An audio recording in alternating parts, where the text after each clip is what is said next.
Just yesterday, I put together a little video talking about the trailer for the Snoopy show. And then today, this morning, I saw now we have a trailer for Raya and the Last Dragon, which is a Disney movie that I actually heard about before I saw the trailer, which is kind of rare for me. And I only heard about it because Jenny Nicholson talked about it in her, remember that video she did that was like going through all the D23 news of what, was that 2019? Is that how long it's been? And they had some concept art for this movie and main character in the dragon. And based on that, I was not terribly interested to see what the movie would turn out to be. I didn't care all that much. However, having just watched the trailer 20 minutes ago, I'm kind of on board for a number of reasons, and I'm gonna try to run through those reasons real quick. So one thing that we can't really get around is the idea that the movie kind of exists because Disney's they've been doing a big push to look more progressive to the general public, right? And they want to appear as though they genuinely care about representation and diversity in media, not only in terms of on-screen talent, but also in terms of behind-the-scenes talent and the people actually making the movies. Because as we know, Disney has a little bit of a murky history when it comes to appropriating another culture's visual stuff, elements of other cultures to turn a profit and not including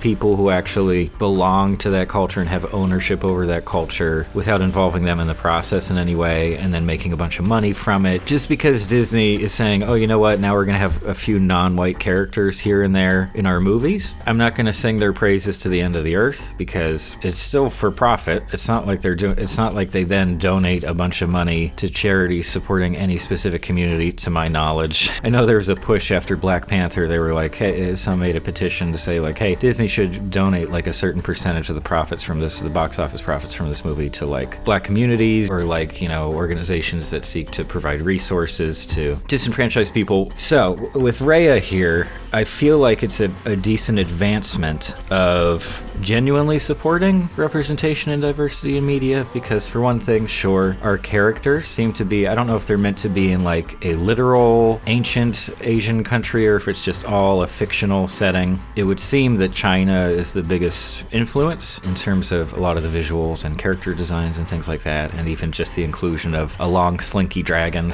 But outside of that, I was really happy to see that much of the cast, I don't think 100%, but quite a few members of the voice cast are of Asian heritage of some form, which is good job. Okay, that's something. And the writers credited to this movie it's the same deal. I'm genuinely happy about that, regardless of the fact that it's Disney doing all of this. I had to mention it because knowing anything about what Disney's been trying to do over the last 10-15 years in this department, it's hard to not be aware of it when a trailer like this comes out, because they are still being really unsubtle about it.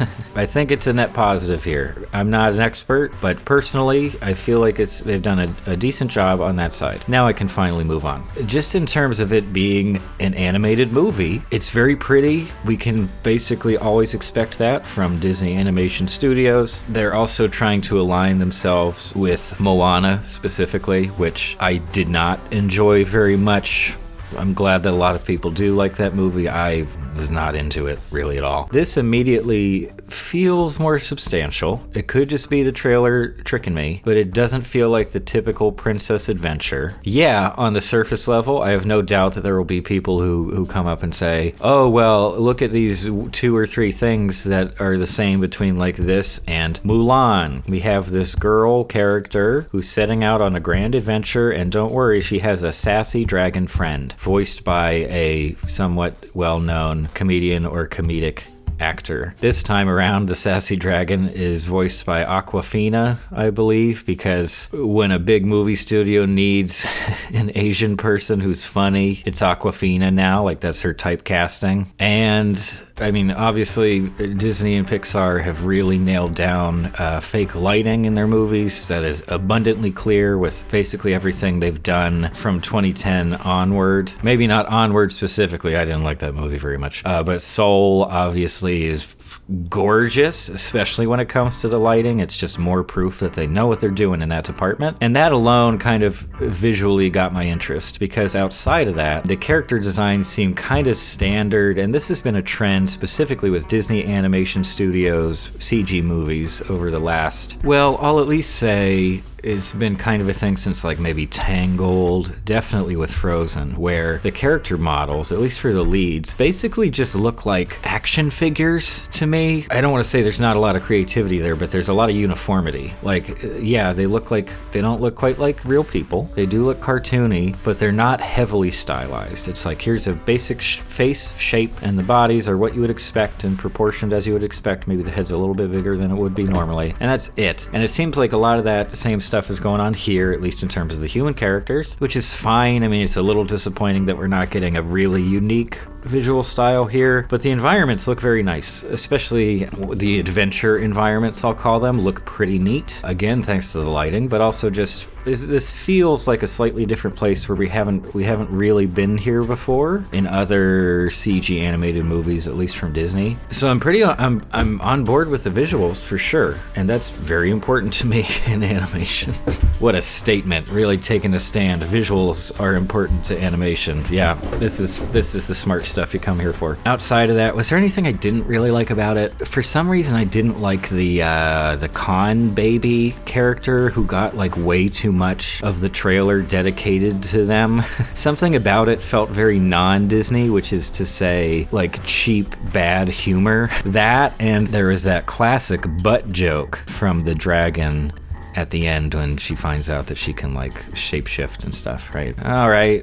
It's a kid's movie. I guess you gotta have some dumb jokes in there, especially in the trailer. And honestly, I don't have a ton else to say about it right now. I looked up the directors here, and there are 4 credited directors, I believe, which is not crazy unexpected for an animated movie, especially one of this scale and budget. They're mostly Disney guys who have worked on other Disney Animation Studios stuff in some capacity. One of the first credited directors was also a writer on Meet the Robinsons, which just happens to be one of my favorite Disney Animation Studios movies ever. So I don't know if that would translate exactly into a similar sense of humor here, but I would be on board for that. I mean, otherwise, I don't expect this to be mind-blowing. I don't expect it to be anything very different from what we've been getting from Disney for the last many years. I did think it was strange that they said that it will be coming out both in theaters and digitally, because I'm sorry, but like regardless of how things are moving along here in terms of world events, like I still don't think it's a good idea to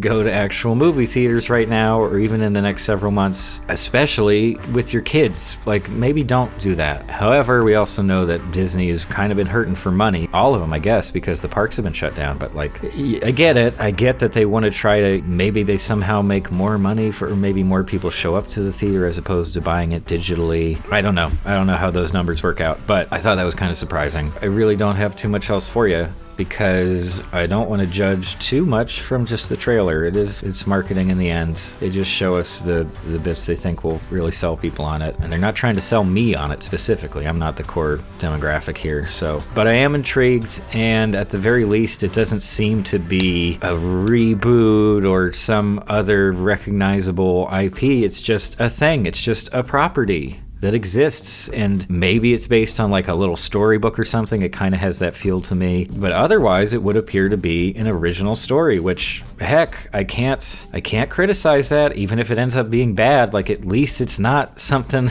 that's being made just because the brand is recognizable. So that's all. I kind of have high hopes now and moderate expectations, and I'm very interested to see whether they're met or exceeded or just horribly disappointed in the end. And of course, as always, I welcome people to tell me their own thoughts about this and to talk about how you feel about Disney Animation Studios, how you feel about their other efforts, including Moana and Frozen and Tangled, and remember Princess and the Frog? They did that too, and a few other movies that no one has ever seen, like Little Mermaid and Hunchback of Notre Dame and Song of the South and Dumbo and Beauty and the Beast and Aladdin. Aladdin's pretty good.